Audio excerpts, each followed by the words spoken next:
Cheers.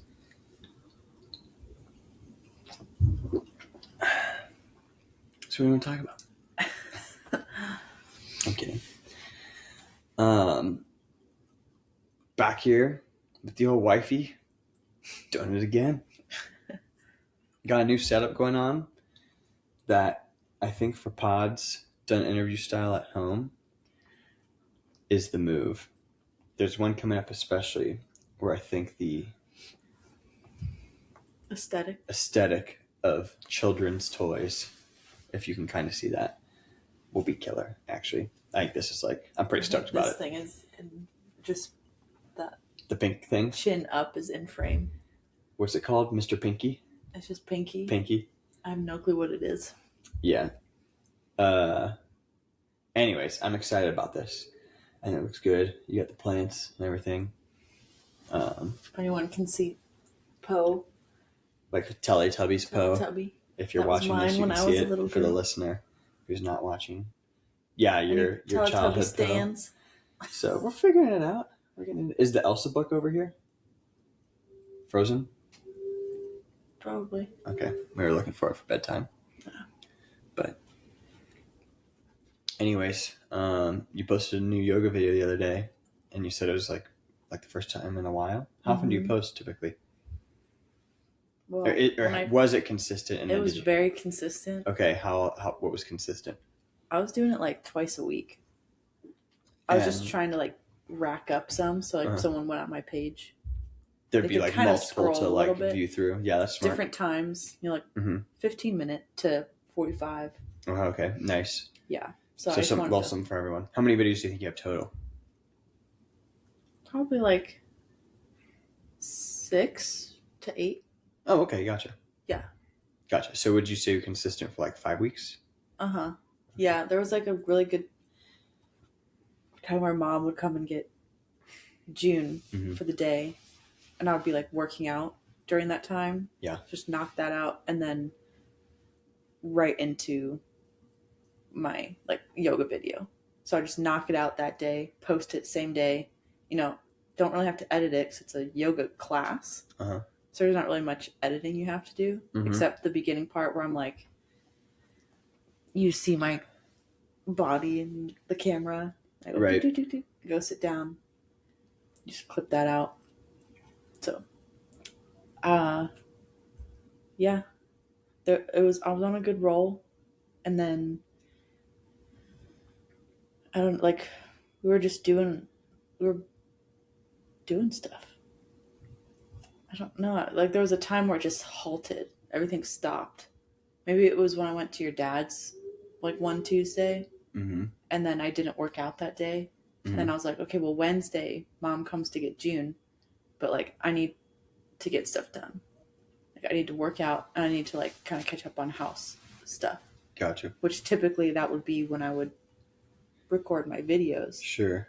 And then just after that, we were just doing stuff during the day. Or I was doing stuff during the day. Now it wasn't a priority as much anymore. What was the last video that you did? The last one I posted. Yeah, what was it about? What was the flow? I literally posted about how I don't write out my flow, so I honestly don't remember. Oh, so you actually don't even know? No. So when you finish a flow and you title it, I don't title it as hip flow or okay, what do you call it? 45-minute yoga. Okay, gotcha. Or my first one was however long, 30-minute beginner yoga. Okay, gotcha. Beginner keyword. But then after that, I did a power yoga. So I knew I was going to do a more intense yoga, but I didn't know exactly what I was going to do. Mm-hmm. So when you were at Yoga 6, would you freestyle? You wouldn't write it out? Do. Right. That's what I'm just clarifying. I was actually thinking the other day about how, Yoga 6 was kind of started to not really be my jam anymore. Mm-hmm. Just the vibe of it wasn't really as yoga-y as I wanted. I was like, man, like overly corporate. Yeah. Mm-hmm. I'm like, man, I actually got most of my training from Yoga 6. Oh, absolutely. Like, I did my training online, but I'm the teacher I am now actually because of Yoga 6. Well, for sure. I mean, that's like 90% of your class experience. Yeah. For sure. Yeah. I was just like, man, I was being so hard on it. Meanwhile, it was actually shaping me and teaching me things that I now incorporate in my own classes, and like teaching me things that I don't really like to do. Well, I feel like when you first started and we were living in Chapel Hill and you were at that Yoga 6, I feel because it's where you started your practice, I feel like you were grateful and enjoying it because you're like, oh, I'm just stoked to be doing this. And the manager was cool. Yeah, she's great. And I don't remember any of the other instructors because I think I only took your class. But I think you were just like stoked to be there. Well, the manager was cool. The head instructor, Abby, was really cool. I did meet her. Yeah. Yeah, I did meet her. Like the way that she runs her studio, or Ran. well, she's still head instructor there. Okay. So I guess the way that she does things is like more of my vibe Mm-hmm. in a corporate studio. Sure. So then I went to Powell, and it was like brand new. So they didn't even have anything going for them yet. So which can be exciting. Yeah. Which can be super exciting. Fun. But I think management was tough. Yeah, it wasn't going anywhere. Yeah. And they lost a lot of good teachers. And then I left. So I feel like maybe it wasn't so much like Yoga 6 that soured you, just more so like your experience at that PAL studio. Yeah. Not that it was like a bad time per se. No. I loved the members. Sure. And like the other teachers and stuff. It was just dry. There wasn't much to it. What does that mean? I don't know. There was no spark. Like you walk in and you don't think yoga. I'm in a yoga studio. You think I'm in a boutique fitness store. Yeah, I get that. They did have a really good water station though. They do. Yeah. They have good merchandise, Lulu and Spiritual Gangster and all that. Lulu is so overrated. Not even though I'm wearing it. Oh, you didn't buy it. I know I didn't. It's like the price tag is crazy. Yeah. But yeah, I just wanted to walk into a yoga studio and actually feel like I'm in a yoga studio. Mm-hmm. And it just kind of helps with your teaching too. At least for me, I like to have a good vibe set up. But if you walk in and it's just like white, some blue, but it's just like sterile. Gotcha. What do you hope to gain from doing these YouTube videos? I hope people like them and just like use them. Like I'm not trying to really. Yeah, I'm posting on social media, so I'm probably wanting to gain a little, like, be noticed. Of course.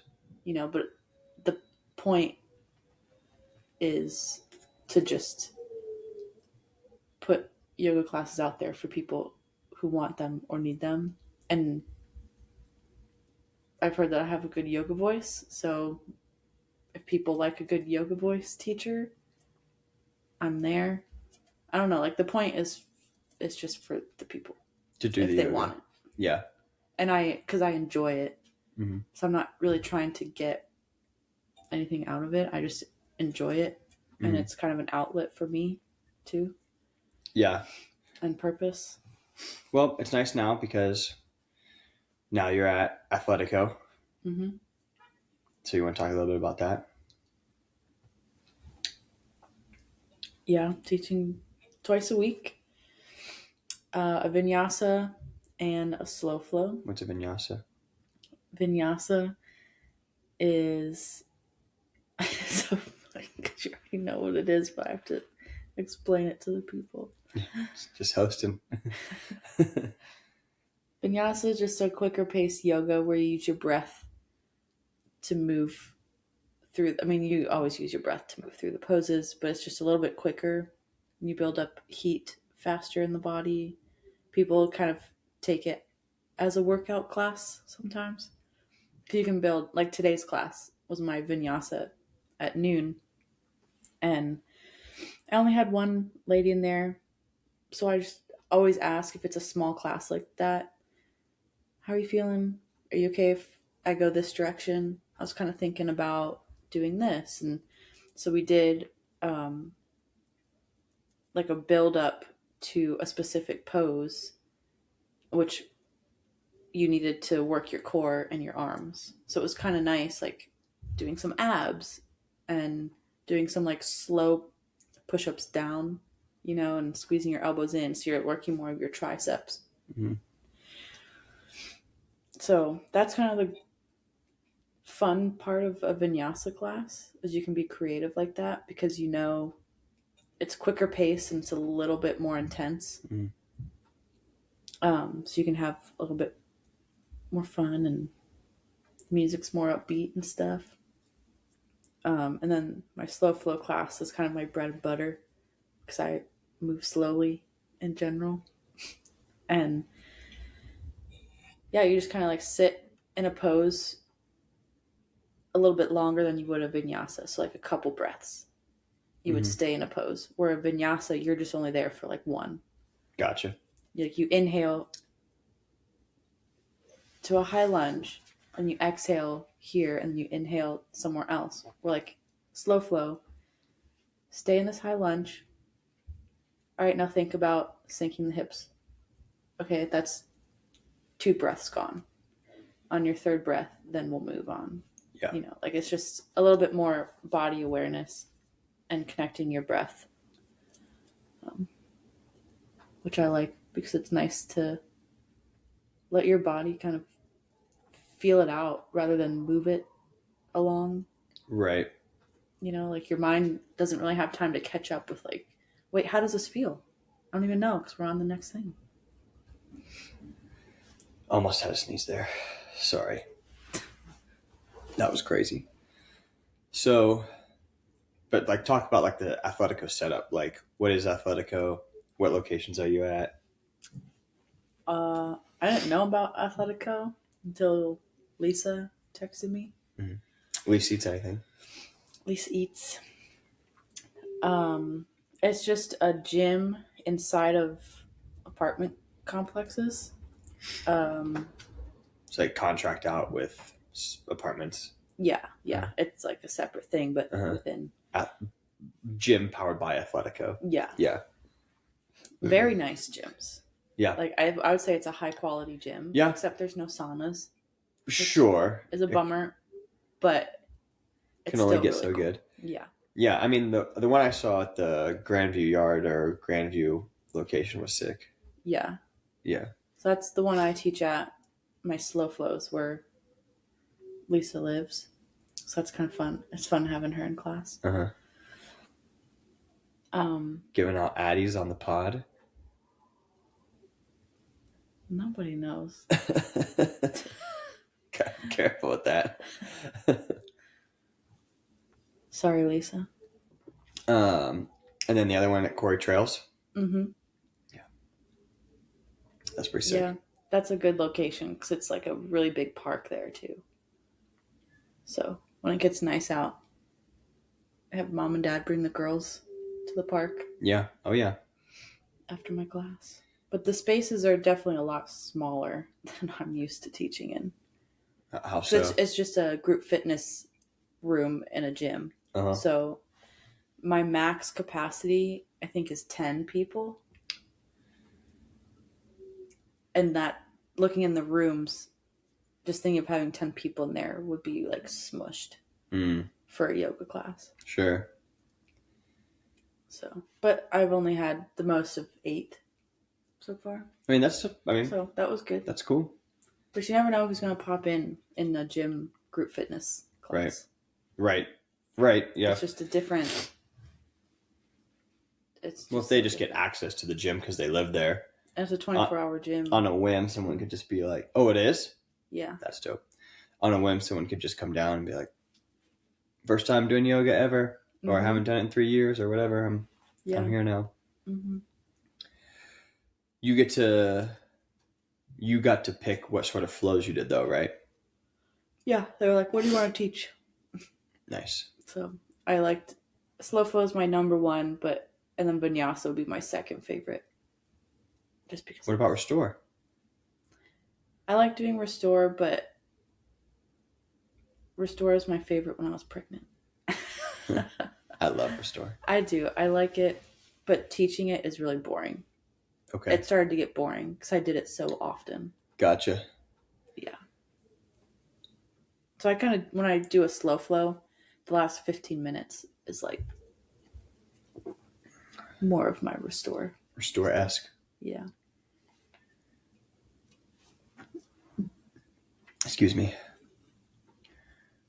You had mentioned that you just make stuff up as you go along. What?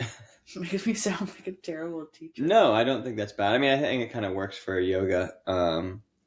Do you have any idea of what sort of guides your decision-making process in the moment? It just pieces together as I go along. Like, you can do anything from a high lunge. Okay. Like, you can do a high lunge twist. And then from the twist, you can reverse it, like a reverse warrior, but you're in a high lunge twist position. And, like, I just think, I'm just like, oh, that would feel good. Let's do that. But I'm like 2 steps ahead, 1 or 2 steps ahead of where we're already at. Oh, okay. Yeah. That's how I think of things, is like I'm a pose or 2 ahead. Gotcha. Like today, even. So you're not stressing at all? No, not really. Today, it was just the one lady, so I knew she wouldn't mind. Excuse me.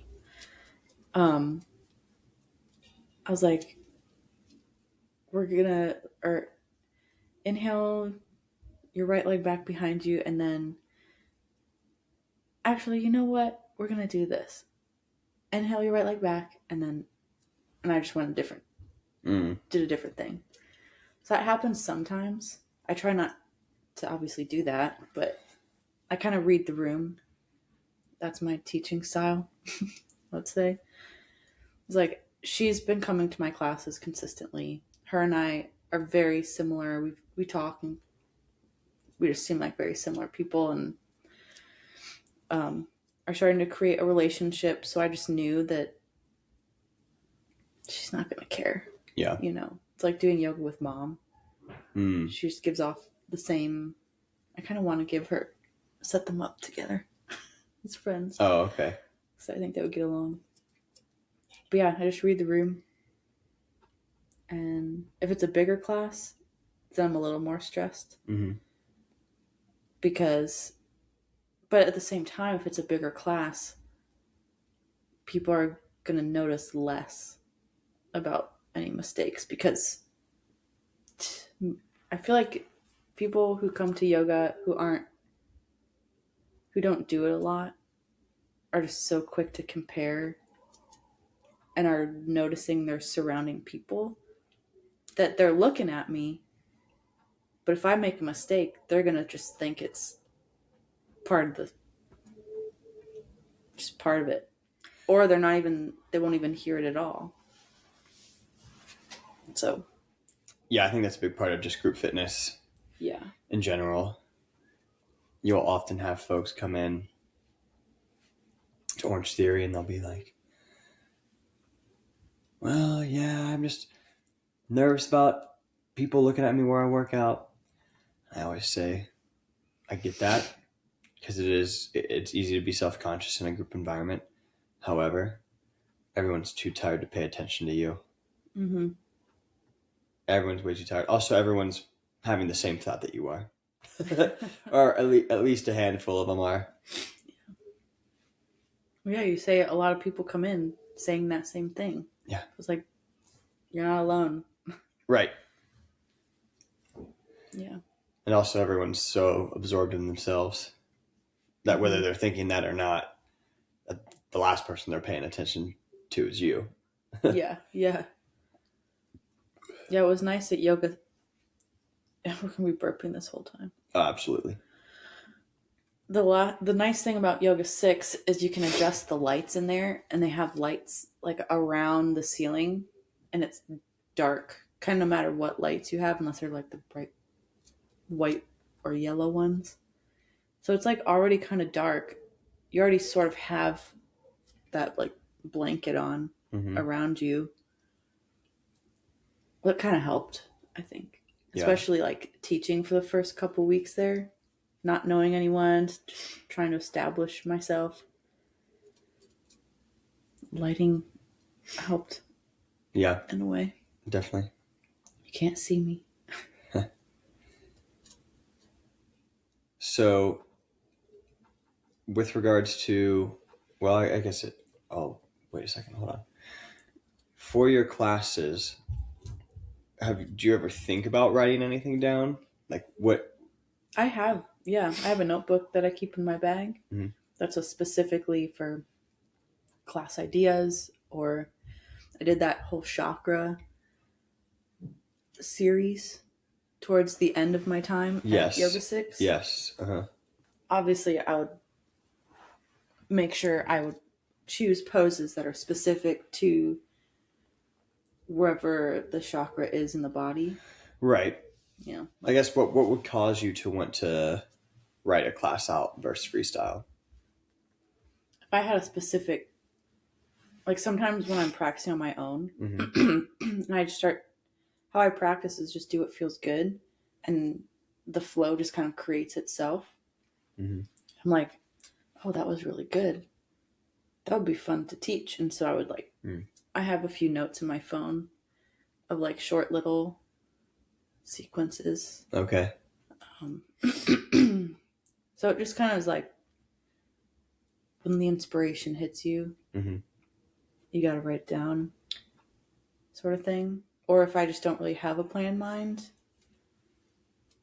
on the drive to my classes, I'll be like, well, I got to have something to sort of base the class around. Whether it's, how have I been feeling? Like there's something I need to work on that I can share, like more of a affirmation. Like an emotion. Yeah. That you're working through. Yeah. And sort of get inspiration from that. Right. To share. Or I'm like, be nice to do some hip opener stuff and maybe like thigh strengthening and glutes. So maybe we'll do some bridge stuff, and maybe we'll do some like high lunge. Maybe we'll do some pulsing. I'm like, okay, yeah, pulsing. So we could pulse a chair. We could do a chair twist. Like it starts to come alive. But then all that is in my head, and I'm like so excited. Like my heart's racing. I'm like, oh, this is gonna be great. And then I get going, and then because I've never followed a class written out, I end up just like winging it again and not even doing what I was like getting all ramped up about. Yeah. It still ends up being a good class, but it's like I leave the class and I'm in my car and I'm like, wait a minute, I didn't do the chair twist that I wanted to do. Right. But, yeah. So that happens. Sure. What about for the YouTube videos? Do you feel like I know... I'm more stressed about those. Well, so that's my question is, would you ever want to plan those out? Probably a little bit better. I mean, I'm not saying you have to. No, I'm saying I probably should. Yeah, I just know like when I have searched for them, I'm like post run yoga, pre run yoga, hips and low back yoga. Specific. Right, Yeah. right. But you know, I also haven't done that in ages. Mm-hmm. And I went, because I used to do that one yoga with Adrian video like once a week. Mm-hmm. Once I found that one I like, I just did that. So my practice Mm-hmm. was very limited in that I just did the same YouTube video once a week. So it depends on if you're trying to create like specific use yoga for people, and that's what you want to draw people in with, which you can. Mm-hmm. Or if you're like, no, I want people to come here without expectations to just flow. That's my initial And feelings about. you can have a little bit of everything. Yeah, I want to make sure that in my classes there is a little bit of everything. We do shoulder openers, upper back, hips, glutes in the high lunge. Yeah. Like I want to make sure that it covers full body so anyone can do it. Gotcha. Anytime, post run or post workout, whether you're doing a strength workout or leg specific, doing a low lunge to a half split where you straighten your one leg. So you're just doing like a hamstring stretch. Yeah. Like I do that almost every class just because it feels so good. Yeah. And it's good to like move in between the poses. Opening up the hips after running feels really good. Do you ever think about just the general population and their lack of fitness ability and their consistent sitting throughout the day? And I don't think about anything except I'm gonna do a yoga video today and post it. Gotcha. I didn't know if you thought about like. Well, I guess it's not that I don't. Right. Well, and it's almost like a bit of a relief where it's like, okay, generally speaking, unless you're trying to attract like a different audience, like general population is overweight and deconditioned and immobile. So I guess anything is better than nothing. Honestly, I guess I do think about that in the way that are my yoga classes accessible to all body types? Right. I don't want to exclude anybody to where they take my class and they're like, I can't do that with my body. And then they just are like steered away from yoga at all. Like, I don't want to be the person to steer them away from a whole fitness routine or like a whole yoga in general. So you would say the barrier to entry is low for a yoga with Tay experience. Like you don't need. I hope so. Okay. Yeah, I would hope so. Like I use blocks sometimes, but I always like grab a book. If you don't have blocks, if you need a little bit more elevation, like grab something. Like it doesn't have. You don't have to have a yoga block to do yoga. Where it's oh, I don't have a yoga block. Well, better I guess bail. I can't do yoga. Yeah. Or like, oh, I don't have weights. Guess I can't strength train. Right. Like you can still do push-ups. You can still do squats. Oh, for sure. Can still hold water bottle. Whatever. Absolutely. Yeah. No, there's no excuse. So. But it is. I don't want to limit myself and my teaching capabilities. In what sense? I don't want to make it too easy. Sure. Yeah. Expand right. myself, and that's why I like teaching this vinyasa class because I can. Yeah. And because the lady is she can follow very well and do side planks, like a full side plank. I'm like, I don't really teach that often, but it's fun. to do stuff like that. Sure. So the question I'm going to ask isn't so much from like a positive or negative sense, but you can go there, of course. But do you feel like you have a good relationship with your body in that earlier you said, I just do what feels good. So when I ask about good relationship with your body, it's like, in the moment, do you feel like you know what your body needs when you're practicing yoga for yourself? That's a good question. Good job. Thanks. I have a good relationship with my body to where I am good at listening to it. Uh-huh. But I think that takes practice. Oh, yeah. It's like going way back, playing basketball for like 12, 13 years of my life. I did not listen to my body. Uh-huh. I just liked playing basketball. I didn't care about stretching. We just had to sit in a circle and do a butterfly and figure four. Right. Like just the basics. Like, when can we just like scrimmage? When can we play? And so that's such a long time of not really like caring for your body. And my metabolism was super quick, so I'm also not taking care of it in what I'm eating. Sure. And so now, when I found yoga, I was like, oh, this is what it's like to listen. Like, this is what it's like to do figure four, but like, how does it feel? Like, I've never really asked myself that question. So I always say, yeah, do what feels good. But like, what does that actually mean? You know, people might not even know what that means. Right. So it's like, okay, how do I explain Especially that? if a pose is uncomfortable. Like if they're holding like a pigeon, exactly. If they're holding a pigeon for a bit, it's like, well, I wouldn't know. I don't know if this feels good. It doesn't hurt, doesn't sting, but I want to be done with it. Yeah. But I know we still got 30 more seconds. Like, so what I've been cueing, because there's different options for pigeon, so I always give like the seated options. Yeah. I'm like, try the first one, and if you're like, no way, like I can't sit in this for even 10 seconds. Yep. Just do the seated one or the reclined one. But like if you don't feel pain, stay. And now with each breath, like on your inhale, draw your attention to where your body is feeling it.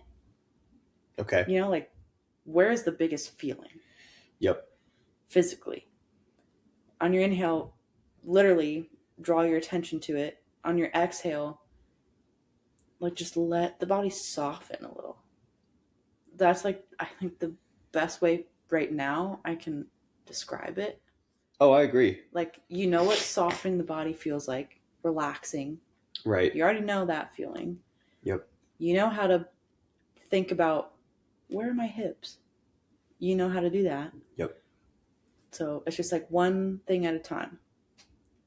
And then the exhale is the action you're going to take. Like the physical. That allows you to now relax into that position. Yeah, I mean, the cue that I got from yoga that I even use in my group fitness is like, inhale, fill up space, exhale, relax into that space. Yeah. Into the space. Yes. Yeah. Yeah.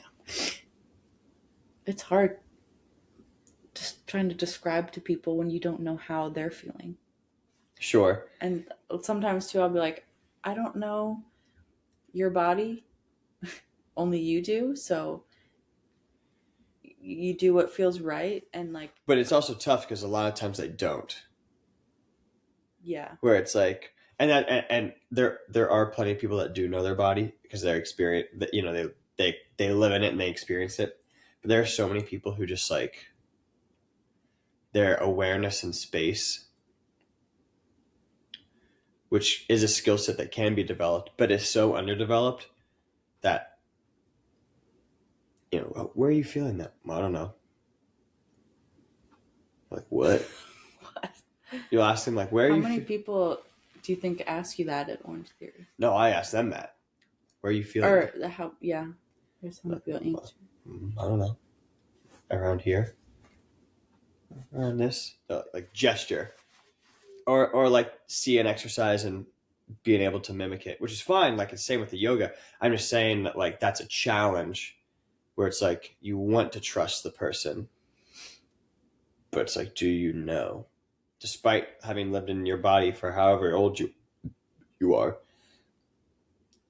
can you one identify what's happening? Two, like, can you articulate it?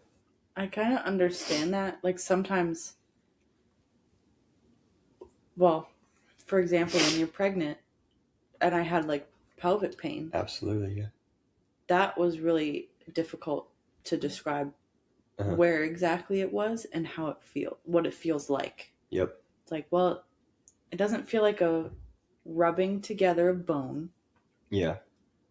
But it doesn't feel like soreness, like a bruise. Like it was just really hard to describe the sensation. But I knew it was pain. But I knew I didn't like it. Yeah. No, I mean, it's tough for sure. That's why you should move the body every day. No matter what you do, you learn more about it the more you move it. Intentionally, too. Not just like... I think it's good to intentionally move the body. What do you mean? I mean, I probably agree, but I'm just curious.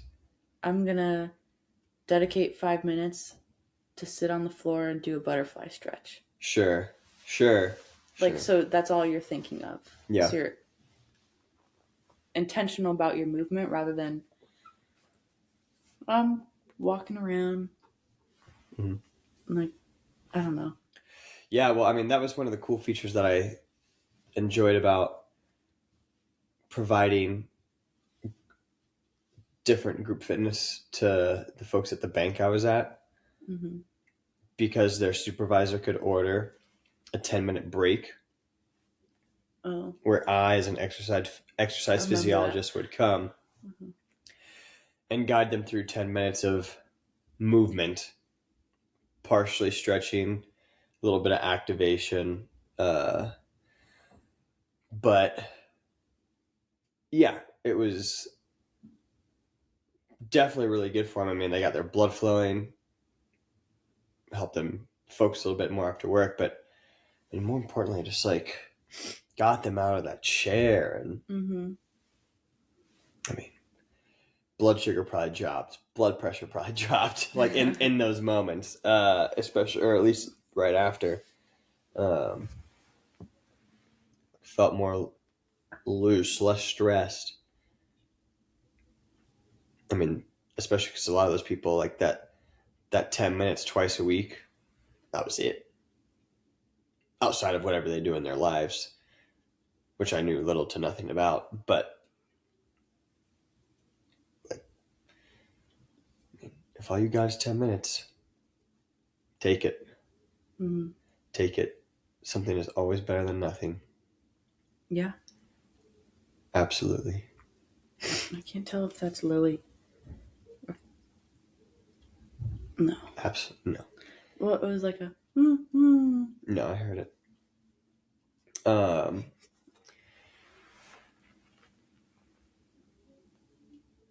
Anatomy wise, what right?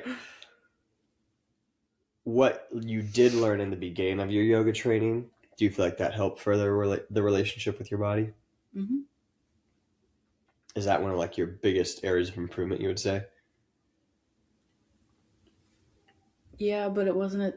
Honestly, it wasn't during my online teacher training. I'm actually learning more about my body because of doing all my strength and bar and Pilates on YouTube, following Lindsay Baumgren. There you go. Yeah. Because she just is really good at telling you when you do a deadlift, she's like, hammies, glutes. Or like, she tells you while you're doing it what is working in that moment. And I feel like I have a really good idea now Gotcha. of better than what I had before. Sure. Of like what's working and like what exercises work, what muscle, big muscles and little muscles. And Yeah. Well, so you were really successful, obviously, coming back postpartum after the second kid and really getting after it and exercising consistently and establishing a routine. And I mean, it was obvious in just visually in definition. So kudos, obviously. But what to what extent do you believe is important to do other things outside of yoga, or just maybe your things running, whatever it is? Like, how important do you think it is to branch out? very. How come? I think it's good to move and work the body in different ways. Because if you just do strength training, yeah, you're going to build muscle, but I feel like you're going to be stiff muscle. Yeah. Like, do you know? I guess, yeah, it just depends. I mean, we're like, I'm doing strength 3 times a week, every other day. Yep. And then in between, I'm doing Pilates or bar to Right. lengthen the muscle. And also, it's just a different, you're working other little body parts. Yeah, I mean, Pilates is cool for the small muscle activation. Yeah. Pilates is definitely dope for that. Yeah, I mean, for strength training or for hypertrophy, it just depends on what the exercise you are that you're doing and how good your form is and how much time under tension and like what your tempo is. Yeah. Because like if you're doing whatever the exercise is, let's say just like a shoulder press or even like a chest press or even a row where you extend, like if you go through a full range of motion, you actually get that deep stretch at the bottom. Yeah. Then that deep stretch under load is what's going to help you build muscle, but also you could have really good joint health if you're controlling the weight with proper range of motion. Yeah. That makes sense. Yeah. So I don't know. I was actually talking to the lady in my class today. We only had 3 sports you could do at my school. From middle school to, or I guess 4. Softball and baseball. I forgot about that one. Okay. But I did basketball or volleyball first, then basketball, then track season came. Yep. So I did something every season. Yeah. Yeah. Because I liked being active. And then in college, I rollerbladed. I liked to run. I liked to do body weight exercises because I didn't have weights. But I wasn't really into strength training at that time. Sure. I didn't really understand it like I do now. But I just always like to do different things that worked my body in a fun way. Yeah, I totally see that. And I also can't do the same thing every day. Like I can't eat the same meal every day, but you can. Yeah. Oh yeah. It's the same with how I like to work out. Yeah. Yeah. I mean, the thing about exercise is if you want to get good at a thing, you do have to do it a lot. Yeah. Be consistent. Right. Right. If you want to get good at yoga, gotta practice yoga. Can I ask you a question? Yeah. What is your key to consistency?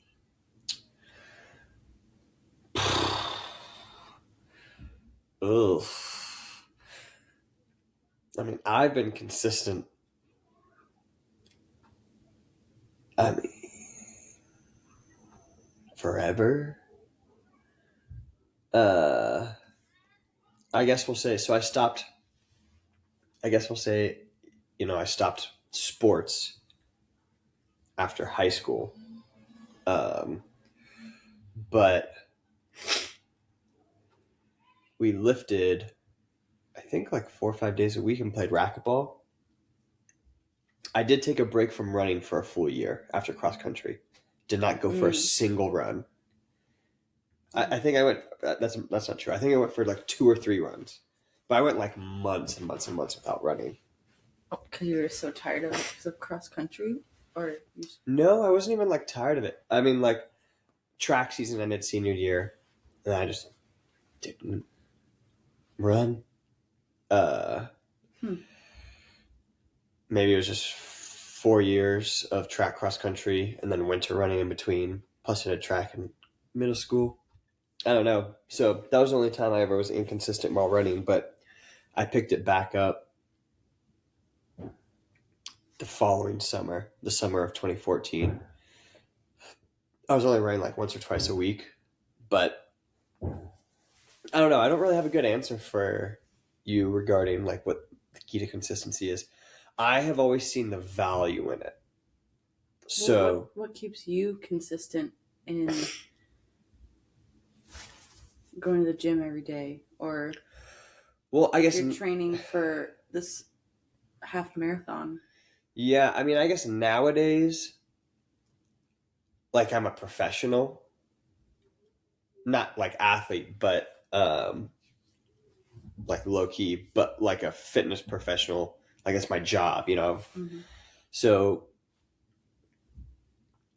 I think now it's like just I really enjoy applying the new knowledge as it's acquired and training smarter because like I'm not really gaining weight. So like from a strength training or like a muscle gaining perspective, like because I'm not eating until I want to throw up every day and just working out like crazy for 2-3 hours a day, or maybe 4 or 5 days a week, but still like I'm not going to get any bigger. And so like because I've done strength training at this weight for a long time, and so I can only get so much more out of this current weight. Like you can't get indefinitely stronger or infinitely stronger at the weight I'm at. Like eventually you'll max out muscle potential and firing ability and strength for the amount of muscle that you have. Does that make sense? Mm-hmm. And so part of it is just like, okay, how much can I improve my form? Because that'll move the needle like a little bit. Mm-hmm. And it's also trying new things. I mean, the pump and run was like merging 2 things I love, 5K and bench press. The marathon, the half marathon I'm signed up for, that's new. So that is exciting. And also having the hybrid goal of increasing 1 rep max squat to like a specific number is cool. So I guess goal setting helps stay consistent. Like after pump and run training, I took a little break of like a program. Then I did a strength training program, which was like just poorly executed, but still did it. Got a little bit stronger.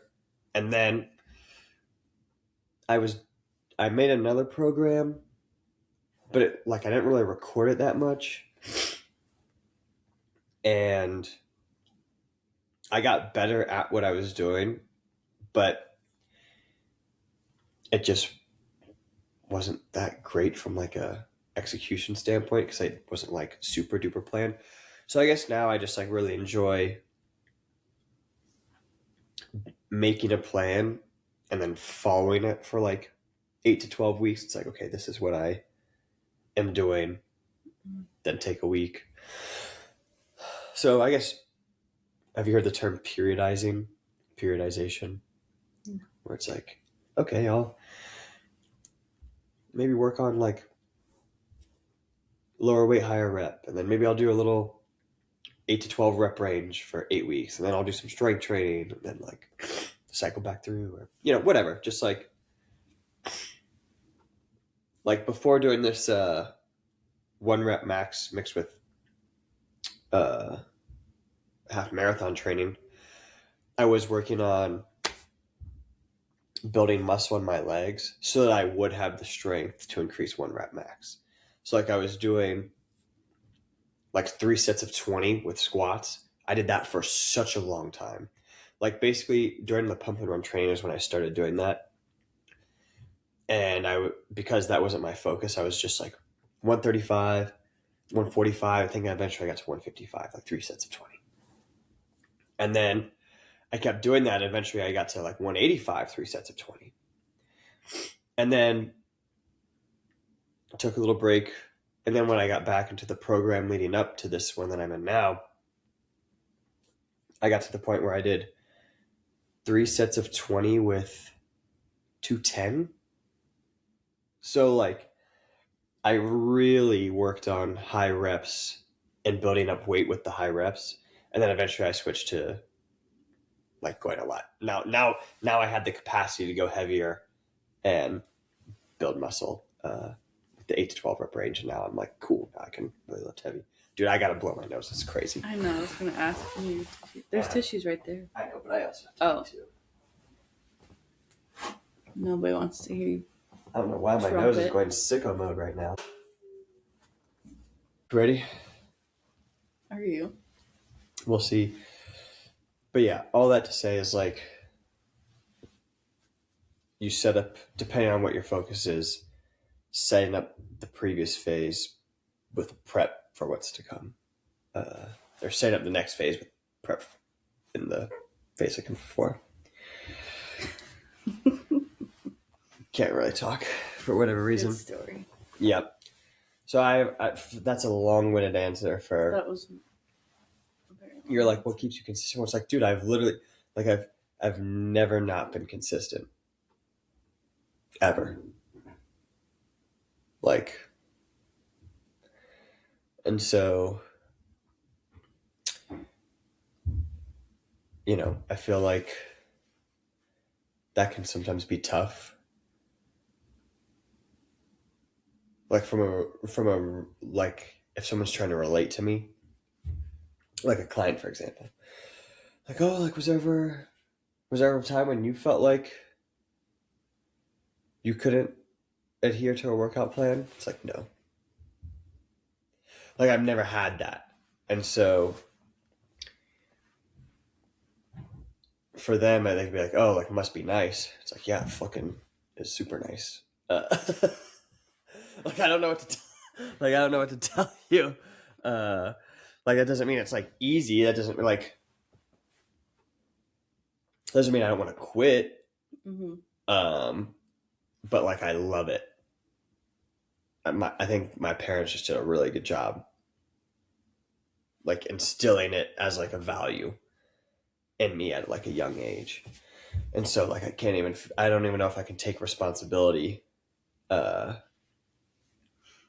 for like consistency, because it's like I feel like it was just ingrained in me. Now like obviously I feel like I also like in an effort to improve myself, especially post college, one of the easiest things that I could fall back on was exercise, because it's like, okay, I know about exercise. I have a lot of knowledge in this topic or in this subject matter. I know how to make my way around a gym. So like if exercise is part of just like being a well-rounded human, and in addition to keeping your body strong, it also helps keep your mind sharp. Like the cognitive benefits are endless. So like if I'm going to improve myself mentally and emotionally and like try and level myself up financially, I'm going to build it on the bedrock of fitness and make sure I'm also locked in there. And then I can just pull discipline out from that and apply it to the other areas of life. So that's what you get for asking me a question. I know. And it was like so unintelligible, the answer. So sorry, everyone. Won't do that again. No excuses. But I did work 4 to 4. today. 4:30 to 4:30. So came home, dadded it up. Podcast time. I was like, don't throw your dirty Kleenex at me. No. I won't do that. With regards, let's back to you. You're the guest. Let's talk about you some more. What sort of videos do you hope to make going forward?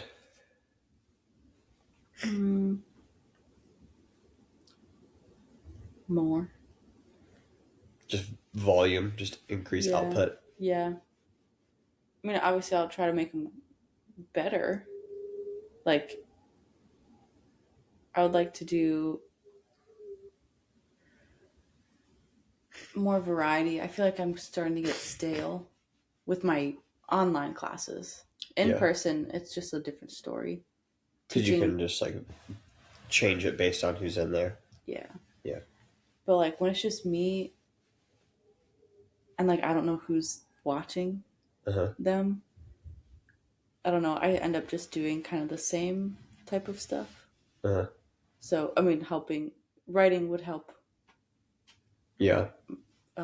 Where do you feel like you need to improve, like as a yoga instructor? Like, what do you need to learn more about?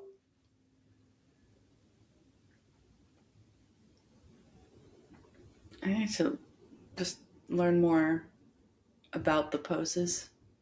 What do you mean? Like, I guess anatomy. Okay. And like each pose, yeah, I know like the main muscles. But like, what's the benefit of them? Gotcha. You know? Gotcha. So it's like, I know that I am engaging this muscle. I know I'm stretching this muscle, but like, what's it good for? What do I gain? Yeah. From doing this? I think that would be helpful for people to also visualize it more. Yeah. Oh yeah.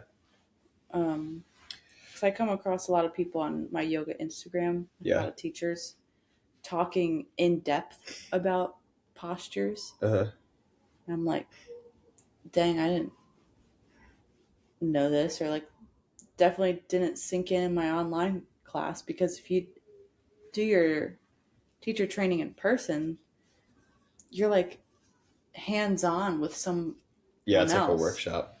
Yeah, so I think that would just be, it would have been more ingrained in my brain of the anatomy part. I mean, a cool idea for your videos could just be like, if you are trying to get better at a certain flow, like whatever your yoga journey is, like I'm trying to get better at XYZ in my personal practice, you could then just like do videos based off what you're trying to get better at, and then focus your learning on those things as well, and then you'll just get so then people are getting better with you. Yeah, I like that. I mean, that could be sick. Yeah. I don't really like stop to think how could my practice be better, because I just like to do stuff. Like, I don't really think about what I want to work on. I've always wanted to get into a full wheel. Okay. Where you're just doing a bridge, but I'm listening. But my back, I just feel like my spine is still so stiff. Like I don't do enough spine flexion. Yeah. Spine bending. Well, because a wheel, your tummy's up. So I could be flexion or extension. Sorry.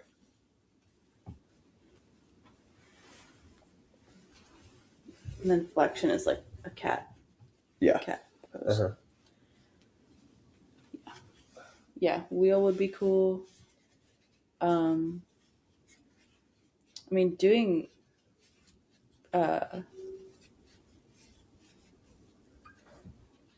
inversions anytime that your head is below your heart. Yeah.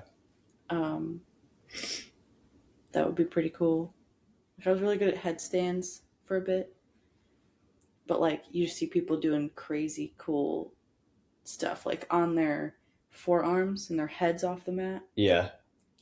And like they're walking their feet in the air or just like doing crazy cool stuff. Yeah. Like that's what I would like to eventually get good at. Okay. Well, there you go. So I guess. I mean, you could start structuring your videos around similar to how you were setting that lady up for Crow. Uh-huh. Just like do that for yourself. Yeah. That's a good idea. Yeah. I didn't think about that. Yeah. Well, that's what I'm here for. Last question, because I know it's getting late. What value do you feel like yoga brings to the community? Jeez. It's 9:30. Think about this. Say it again. What value do you feel like yoga brings to the community? And you know, community is like kind of vague, but like. No, I can do it. Sure, yeah, but I guess like. What's the problem you see that yoga can help fix? Whether it's in our town, city. Self-love. Okay. I think self-appreciation. How does yoga help with that? Because in my classes and in my own practice, when you roll your mat out, you step onto it and you're just in your own bubble. It's just you and your mat. Uh-huh. You know, everything else is just outside of it. It's just you. So I think when you get in touch with yourself and go internal, it helps you figure things out.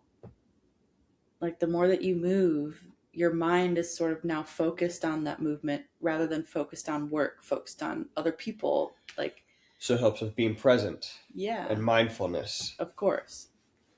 And then you start to hopefully sprout some love for your body and for yourself, for just even rolling your mat out. Right. Just like grateful for taking this time. Yeah. Where I can focus on a thing, and if I'm lucky by focusing on this thing, I drown out the noise of everything else. Yeah. And then I'm grateful for myself for doing this. Oh, I'm grateful that my body can move more. Oh, I kind of love myself a little bit. And then perspective shifts.